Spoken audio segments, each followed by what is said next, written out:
Well, good evening. Good to see everybody tonight. You have a Bible this evening. We're going to the book of Mark. Mark chapter 14 will be our beginning place in just a moment.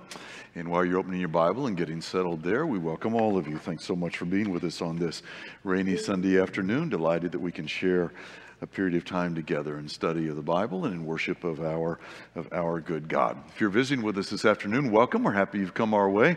If you're a college student that is new to our area, returning to our area, we especially welcome you. Thank you for being with us today.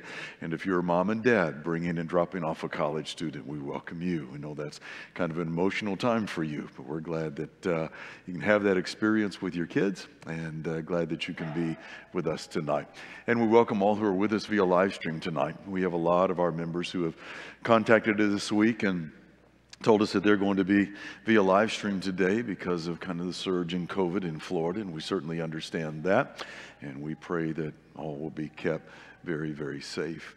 Let me mention a couple of things to you real quickly. We're a reminder to our college students and to all of us that this Wednesday night we will have our college-led singing. If you're a young college man and would like to lead a song for us on Wednesday night, we hope you'll come prepared to do that. That's always a great night, a special night of singing, and we are looking forward to that. And we'll remind you that our college class will begin next Sunday afternoon at 5 o'clock. As Joe mentioned, typically at 5 on Sundays we have our Bible classes, and that will resume next week, and the college class will begin.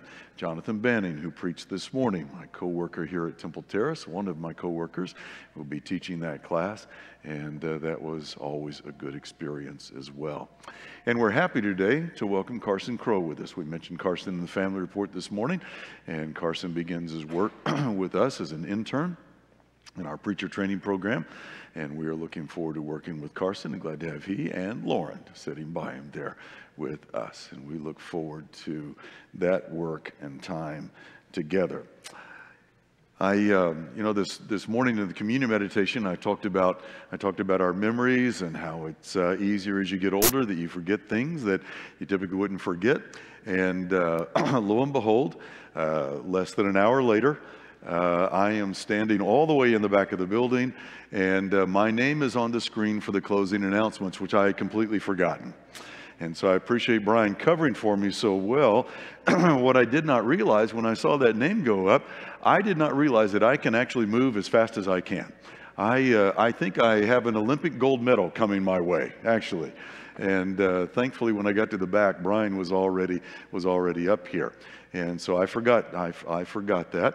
And then this afternoon, when I came to the building, I forgot my tie. And so I'm 2 for 2 today, 2 for 2. And Corey was kind enough to point out to me that my communion meditation is coming to life, and now I can't remember what my communion meditation was about, but anyway, at least it made an impression somewhere. Glad you can be with us tonight. Let me just say a quick word to all of our parents. We have all of our kids are in class tonight up through grade 5, and so to the parents, the first bell for the kids will be at the end of the invitation song tonight. So you'll know when you need to go and if you have to collect small kids. 2 weeks ago, I was in the state of Texas. I was in a gospel meeting there. And you may remember seeing on the news, I'm sure you do, that early this year, in the winter of this year, Texas had a generational type freeze. There were hundreds of thousands of people without electricity. There were thousands and thousands of homes whose pipes burst from the freezing weather. And still now, even into the summer, you can see the aftermath of some of the damage, particularly in foliage and in some of the trees. And it's interesting in some of the trees, particularly trees that are shaded on one side, the trees, as they are coming back and as they are getting their health back, they lean a little bit. They are leaning toward the sun. And you can see it in images like this. That's a phenomenon called phototropism. Photo means light, of course, and tropism means turning. And it's because trees have a substance called auxin that helps them turn toward the light. It's amazing that these trees can be devastated by an outside force, and yet there's something within them placed there by God that instinctively turns them back toward the sun. And I think that's a tremendous illustration, isn't it, for our lives? That if God's inanimate creation knows how to turn back to the light, so certainly do we. We are made in the image of God, and we have the ability to be remade in the image of God. And we too, regardless of the external circumstances that we may not have asked for, we know how almost instinctively to turn back toward the Son of God. I love Philippians 1, beginning in verse 6. It says, being confident of this, that he who began a good work in you will carry it to completion until the day of Christ Jesus. That's a tremendous verse because it says that God is the one working in us. God's helping our spiritual formation, and he doesn't quit working. That God is constantly interested in our being renewed and refreshed and revived spiritually. And the fact of the matter is, ladies and gentlemen, that we can all choose a trajectory. We can choose a trajectory spiritually, a direction for our lives. We can turn toward the light. Now, maybe we need to do that as we deal with COVID. You know, we kind of thought we had COVID in the rearview mirror. Now it's reared its ugly head again, particularly in states like Florida right now. But if you think back on during those months of the pandemic, you know, it was easy, wasn't it? Maybe to begin to develop some habits that we need to turn back toward the sun a little bit. Maybe during that time, it was easy to develop kind of a habit of laziness because you were just kind of at home and you weren't going as much and doing as much. And so maybe free time became wasted time and you need to kind of work your way out of that. Or maybe it happened with some habits. We have all, no doubt, seen some of the statistics about addictions that flourished during the pandemic. And for many individuals, addictions like pornography that became so much worse. Or maybe it was just some habits about worship, where couch worship became very easy just to kind of skip worship altogether. And so maybe in those kinds of things, we need to turn back to the sun. Or maybe it's in addressing a new school year. You know, maybe as you made your way to this community, and then our younger people in this church family who have gone back to school in the last week, maybe this is a good time to kind of recalibrate and refresh and renew and to make sure that that commitment that you have to God, regardless of where it is that you're gaining an education, that your commitment to God is firm and sound. Or maybe you just need to do that in general. That there's some general aspect of your life that honesty would compel you. If you think about Jonathan's sermon this morning about repentance, that maybe there's some aspect of your life that you just understand, you know what? I need to turn this back more toward the Son of God. I want to talk to you about three things tonight, three areas where we can do that and we can make a difference for good in our lives and in the lives of others. I've been reading a book entitled The Circle Maker by Mark Batterson. Now, he's written a lot of other books. He wrote a book a couple of years ago called If, and we did some preaching out of that book as well. The Circle Maker really is a book about prayer. And in particular, it focuses in great detail about some of the prayers of Paul. But in one of the chapters, he says, you know, one of the things we should pray for is how to be a benefit and blessing to others. And he talks about three areas. Now, we've reworded those tonight, but I want to share them with you and make some comments about that very quickly, and the lesson will be yours. As we lean toward the Son of God, what can we do? Let me give you three things tonight. Here they are. Number one, I would suggest, first of all, we need to do the best you can with what you have where you are. Do the best you can with what you have where you are. Do the best you can with what you have where you are. We base that tonight out of Mark chapter 14. In Mark 14, there's an interesting story where Jesus is in a home of a gentleman named Simon. He's known as Simon the leper. Clearly, the leprosy now has been cleansed. And Jesus is there. And there is a woman who comes there, and she has an expensive bottle of perfume. This isn't just what you slap on before you go to the grocery store. This is of great value. And she breaks that jar, and she pours this on Jesus. And the people in the house are indignant, it says. And they begin to say, look, this is a waste. This is so expensive. This was worth 300 denarii. That is a year's wage. And so this could have been sold and given to the poor. And the text says in Mark 14, and beginning in verse number 5, that they rebuked her harshly for this, which is amazing, isn't it? But Jesus shuts all of them down in verse 8 when he says, look, she did what she could. She did what she could. And with that, he shuts the criticism down. I want you to think about that. She did what she could. I would imagine if she had had a house, she could have invited people to her house instead of Simon's house and entertained everybody there. Maybe if she had been a person of influence, she could have used that influence to get the Pharisees off Jesus' back. But she had to do just what she could. She couldn't heal the sick. She couldn't walk on water. She couldn't preach from inspiration. She couldn't write books of the New Testament. In fact, in her culture, in the first century, there were many things that she couldn't do simply because she was a woman. And yet Jesus says she has done what she could. She had a jar of perfume and a heart for worship, and she did what she could. What's the point of that? Do the best you can with what you have where you are. Now, I don't know about you, ladies and gentlemen. I would never indict you, so let me tell you about me. Sometimes I focus more on what I can't do than what I can. Do you ever do that?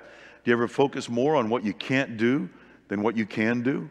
For example, you hear about the fact that somebody you really care about, somebody you love, that they are sick or they've got some circumstance, some difficulty or trouble in their life. How do we respond to that? Oftentimes, the way we respond to that is by playing that if-then kind of game. That if only this weren't true, then I would be able to do that. And so, well, if I had a more flexible job, then I would have some free time that I could devote to this friend or this person that I love. Or if I just made a little more money, then I might be able to help them financially through this difficulty. Or if I wasn't so young or so old, or if I didn't have this going on or that going on, or if I just had a little more talent along this line, then I might be able to do something that would be helpful. So what's the upshot of that? The upshot is that nothing gets done. Nothing gets done. Why? Because the if-then is just a hypothetical. And so let's just phrase that this way. You can't solve real problems with theoretical mind games. There are real issues there. People that we love sometimes have real challenges. And we can find 1,000 reasons why we can't make a difference. We can't be involved. We can't do anything about that. But as long as we're playing that if-then game, then the real problems will not be touched. How often do we fret about what we can't do instead of what we can't do? I love the 5 words, she has done what she could. But I also love this verse in the passage, and that's verse 6, where Jesus says, she has done a beautiful thing for me. She's done a beautiful thing for me. In the end of verse number 5, Mark's commentary is, they rebuked her harshly. And Jesus' immediate response is, look, she did a beautiful thing for me. You know, we need to understand, ladies and gentlemen, God doesn't hold us accountable for what we can't do. He doesn't hold us accountable for what we don't have. But He does hold us accountable for what we do have.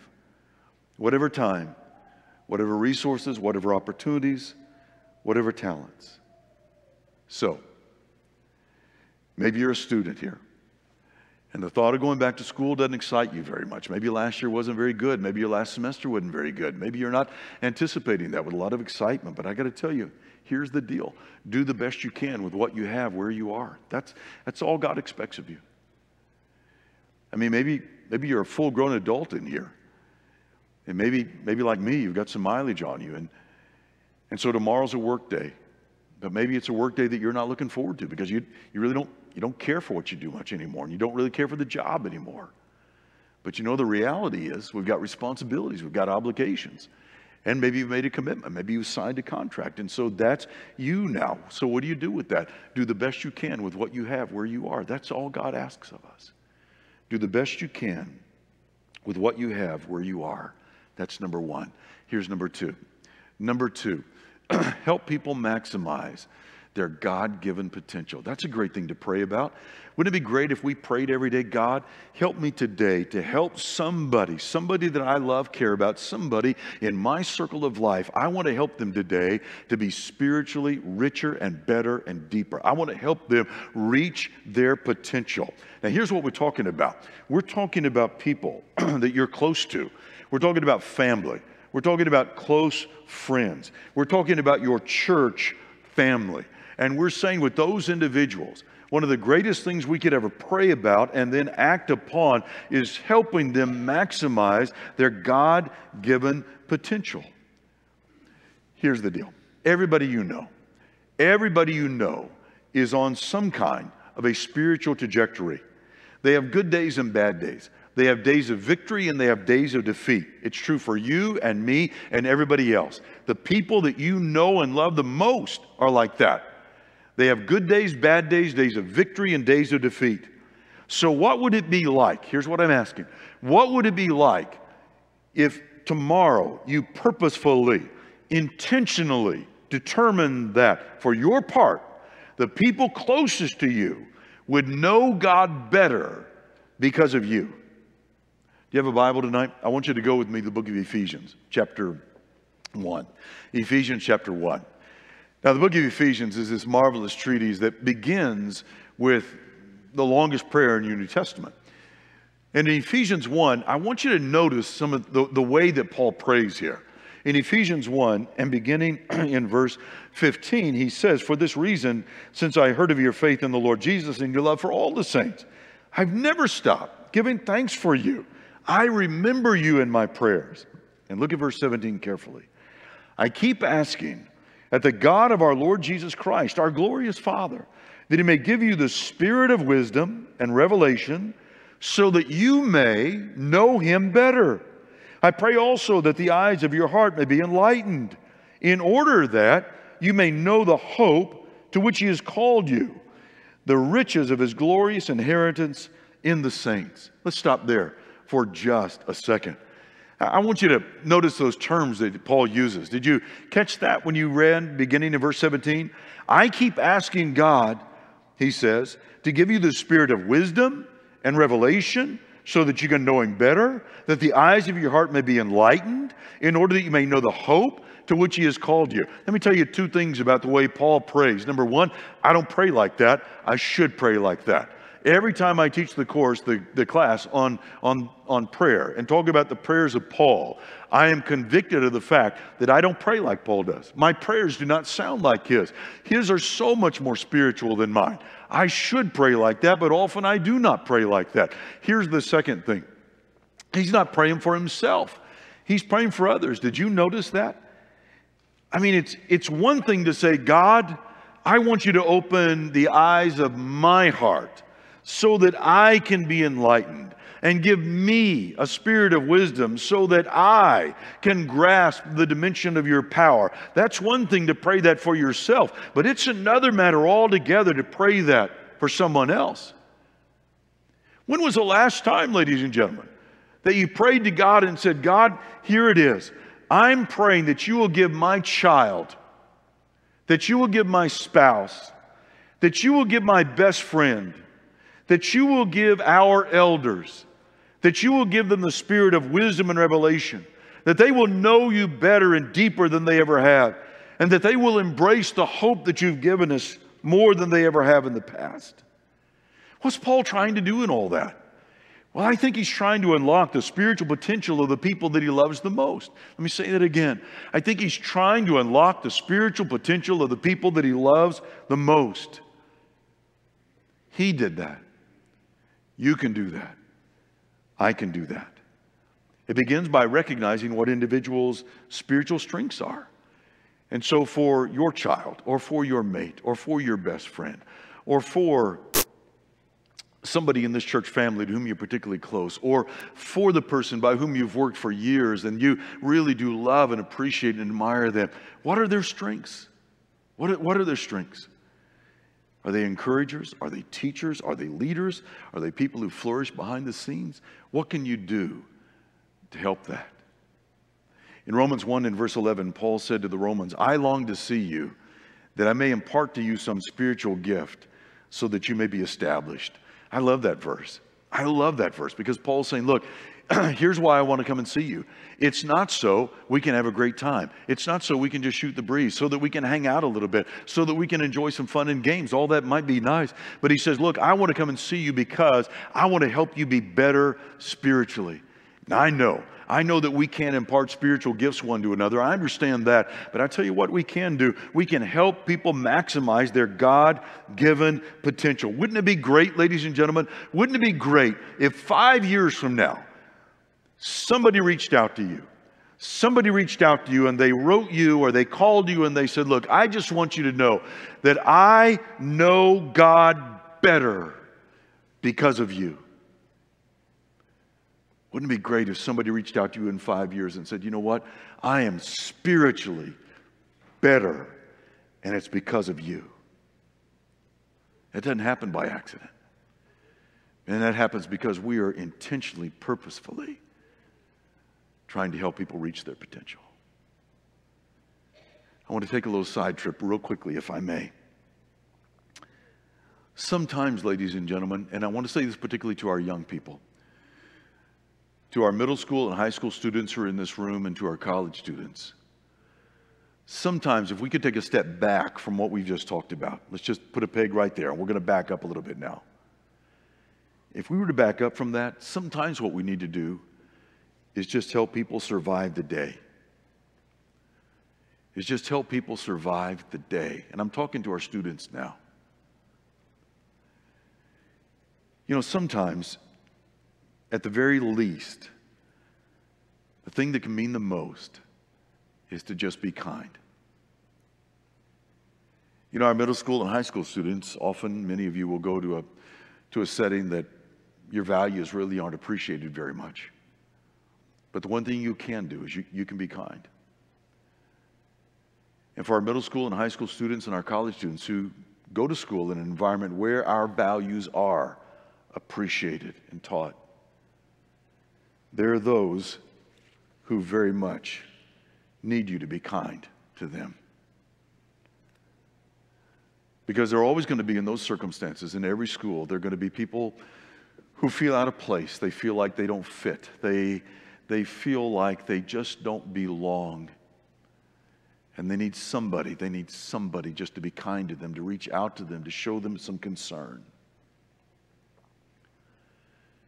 You know, we've been in the book of Mark tonight. We don't have the time to read the story, but in the first chapter of Mark, there's a story where there is a man who was a leper, and he seeks healing from Jesus. And the text says that Jesus, moved with pity, reached out his hand and touched him. Have you ever thought about that? Jesus was moved with compassion, stretched out his hand, and he touched him. Now, Jesus didn't have to touch him to heal him. There are a lot of stories where Jesus healed countless people, and he only spoke the word. He didn't have to touch him. He did not have to touch a leper. Why on earth would he do that? Because Jesus was always doing that. He was touching the untouchable. He was loving those who were not loved. He was kind to those who had not had any kindness ever shown to them. We spend so much time trying to disabuse people's minds of this image of Jesus, that he was somehow soft or effeminate, or that somehow he was weak and that he barely spoke above a whisper. We spend so much time trying to disabuse people's minds of that. We want to talk about Jesus. He was rugged. He was a rugged man. He was a man's man. He was tough. He was a carpenter. He had calloused hands. He knew what it was to work. And all that's true, ladies and gentlemen. I'm not denying any of that. But sometimes we overlook the fact that fundamentally Jesus was kind. And don't miss this. He paid a lot of attention to people that nobody else paid any attention to at all. And so young people at school, tomorrow and this week, this month and this year, I want to encourage you to look like Jesus. To see the people that don't fit, that aren't loved much, that don't have much kindness ever shown to them. And you be that person, because you can make a difference. Jesus said that, Luke 6, verse 31. Oh, let me also say about that, it's a strong person who can care about the weak and not care about what others think. You know, often we're so concerned about what others are going to think if we spend time with this person or that person. Strong person who can care about the weak and not care what others think. Jesus said, as you wish that others would do to you, you do also to them. You'll find in that verse fairness, respect, courtesy, thoughtfulness, and you'll find in that verse kindness. All right, and then one final point, and the lesson's yours. Now, before we show you the final point, let me just give you a little bit of an introduction to it.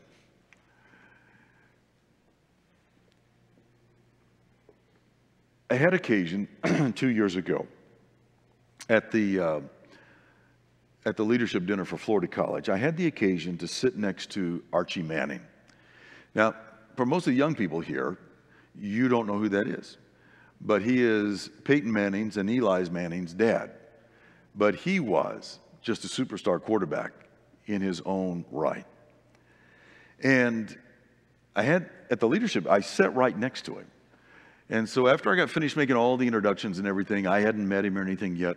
And so I'm going to get to sit by Archie Manning. Now, you got to understand, when I was a kid, Archie Manning was a hero. He was something. And now I'm going to get to sit by him.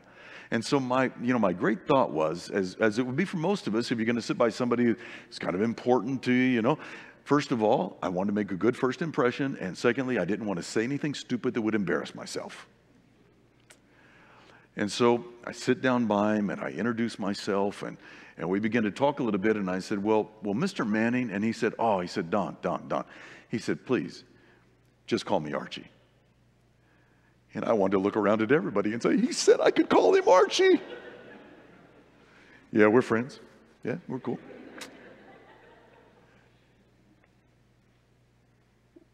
Why does that intimidate us a little bit?